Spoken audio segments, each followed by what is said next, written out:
si te pregunto qué ventajas tiene todo esto que intentas promover, entiendo que con el fin de la divulgación para que la gente sea consciente, pero ¿qué ventajas va a tener, aparte de lo que hemos hablado, ¿no? El tema rentabilidad, calidad-precio, por decirlo de alguna forma, dentro del mundo militar, el uso de drones en el ámbito militar?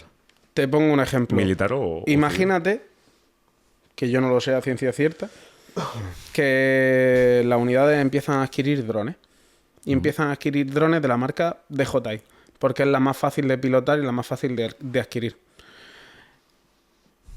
En Ucrania y en Rusia ha pasado ya 2 veces, una para cada bando, que se ha filtrado información o alguien ha hackeado los servidores de DJI dando la posición del piloto.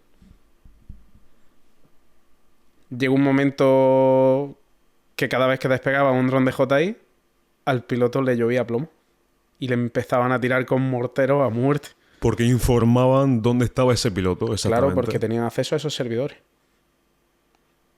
Entonces, tú imagínate que España entra en guerra o a España la mandan a algún sitio parecido y de pronto empieza a utilizar drones de DJI porque se ha acostumbrado a utilizar ese tipo de drones y empieza a lloverle plomo. O sea, es también un poco concienciar de todo lo que ha estado pasando. Yo sé que esto hay mucha gente a la que le suena chino y que le suena vaya friki.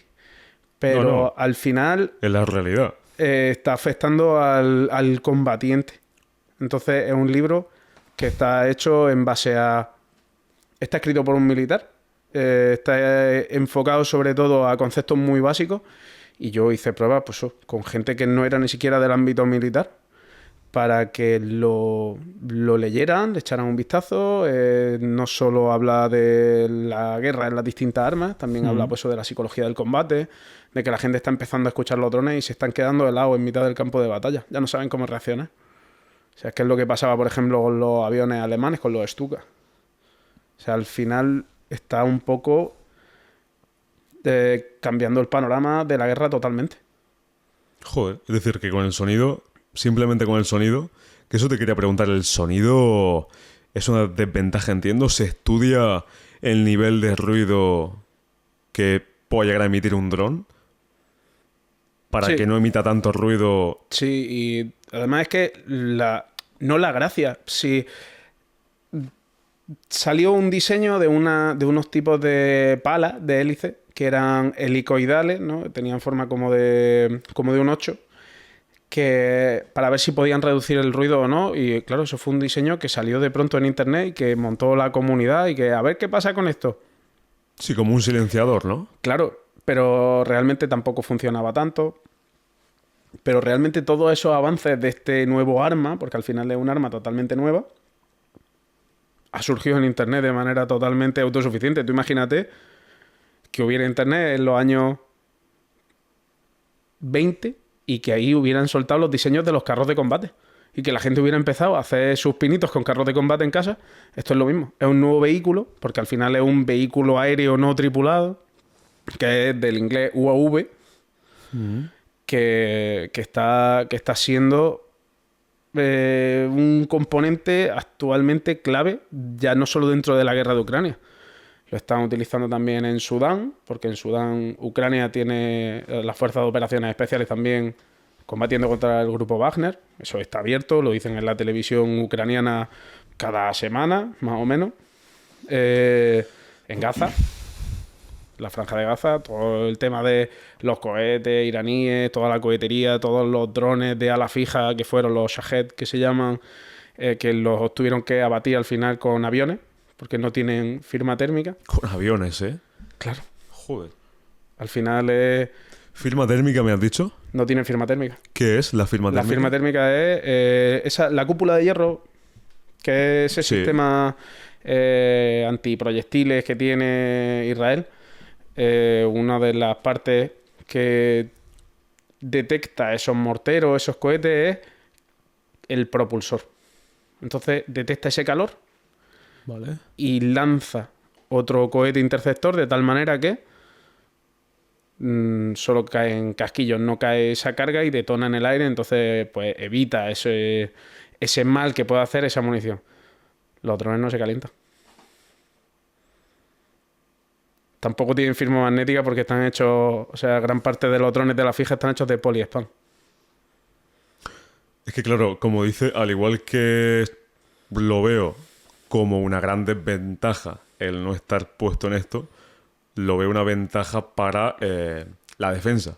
No sé si me explico. Es decir, Claro. al igual que te puede pillar un dron y te puede aniquilar a no sé cuántos soldados, coño, si nosotros, o aquí en España, se utilizase esto, es una maravilla. Si se empezaran a desarrollar los drones aquí en Para España, defensa me refiero, para, coño, defenderte de cualquier situación. ya no, o sea, ya no solo de defensa, a ver, vuelvo a decir, opinión a título personal.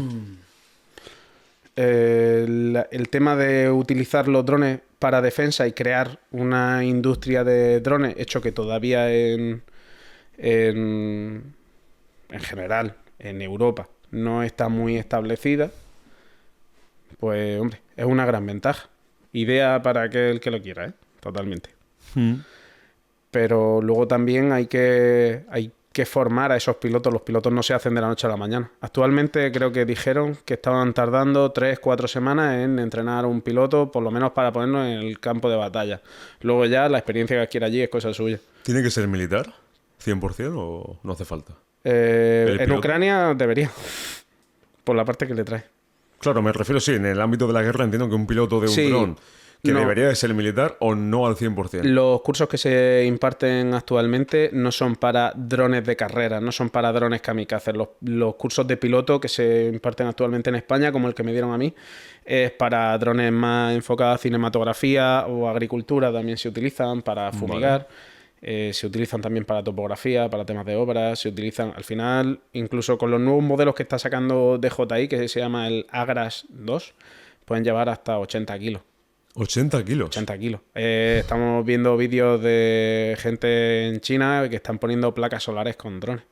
O sea, cogen, le enganchan la placa solar, entonces ya no se arriesgan a llevar un camión a un sitio que está totalmente despoblado o están haciendo, además es que me llamó muchísimo la atención, estaban haciendo hormigón, echándolo en cubas y las cubas las cogían con drones y las llevaban a otro sitio que era completamente inaccesible. Y estaban allí haciendo obras y haciendo cosas. Al final se utilizan para muchas cosas. No solo se utilizan para la guerra. Es más, lo raro es que te hablen de su uso en el ámbito de la defensa.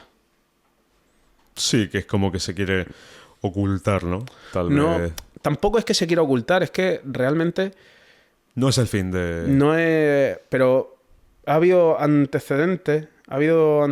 Por ejemplo, a Merkel se le aterrizó un dron justo delante durante un discurso. Y eso lo hace la búsqueda en YouTube y lo ves. ¿Quién fue? Nicolás Maduro. Intentaron atentar contra él con un dron. Hace mucho tiempo. ¿Tú recuerdas, creo que las campanadas de 2021? 2021. ¿Aquí en España? Sí, en la Puerta del Sol se coló un dron. Un Mavic Pro. De DJI se coló en mitad de las campanadas. ¿Y pasó ahí algo? No, pasó, Que se cuela y que... cogieron al señor, que además no era de aquí de España, le metieron una multa y hacia Santas adelante. Pascuas, o sea, al final, pero... Sí, que hay que tenerlo controlado porque... Sí, a ver, de todo se aprende, ¿no? Y la Fuerza de Cuerpo de Seguridad de Estado me consta, pues he estado hablando con varios de ellos, obviamente antes de sacar el libro he estado hablando con gente, el tema de lo que se llama contramedidas, contra UA, están bastante más puestos, pero ese que no pase nada siempre está ahí. El problema es que la tecnología está avanzando a un ritmo bastante frenético porque a los operadores, a esos makers que se les conoce, ¿conoces la palabra maker? Dentro del ámbito... No, dentro del ámbito militar, no, dentro Me del ámbito suena, civil. pero no sé Pues son la exactamente. gente que trabaja con impresoras 3D, con Arduinos, con Raspberry, Vale. con código abierto. Al final esos frikis que cogen y se hacen sus cacharritos en casa, pues eso se lo ha llevado al campo de batalla y han hecho sus cacharritos en el campo de batalla al final. Sí, cacharritos que hacen... Claro. Hacen heridas, ¿no? Claro, pero si a mí me va la vida en ello. Y luego otra cosa que tiene Ucrania es lo que se conoce como la Delta. La Delta es una red, que de hecho se habla mucho de la Delta en redes como LinkedIn, que es una red donde ellos comparten entre ellos todo el código. Todo el código, todos sus avances de armamento, todo. ¿Por qué? Porque saben que todos esos avances que haga una empresa o una persona por su cuenta en Ucrania va a salvar vidas en el frente. Entonces lo comparten todo automáticamente. Tienen sus servidores cifrados, tienen todo... Pero claro, o sea, es porque están en guerra y porque ellos dicen no me renta ganar dinero si luego voy a perder el país. Porque tú entiendo que también ahorra bajas. Claro. Es decir, que si en vez de tener a 4 soldados en un tanque, tienes a un piloto lejos de, que depende, entiendo, de la distancia que pueda llegar ese dron, ¿no?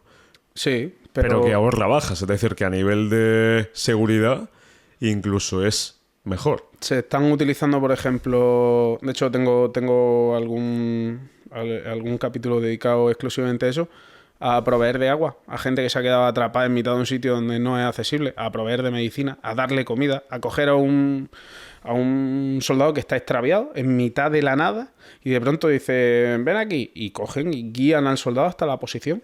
O sea, Qué bueno eso, ¿eh? es que al final no todo es ponerle una carga Claro. al dron y reventarlo. También hay una noticia de la BBC que son los mismos que pusieron que se había intentado rendir un soldado ruso a los ucranianos y entonces el dron lo iba guiando. Los propios rusos empezaron a abrir fuego contra el que se quería rendir, lo guió de tal manera que atravesó un campo de minas y acabó rindiéndose a los ucranianos. Es decir, ese componente psicológico, porque el dron se comunicaba con el hombre se comunicaba por señas con el dron y el dron movía la cabeza. ¿Y hasta qué punto te fías del dron? Yo no puedo ponerme ahora mismo en esa tesitura, pero al conseguir que un humano se comunique con una máquina por señas, está manejada por otro humano, exacto, pero el hacer las señas con la cabeza y todo ese tipo de cosas en mitad del campo de batalla, que está estrés, etcétera, etcétera, es lo que a mí me llega a sorprender también.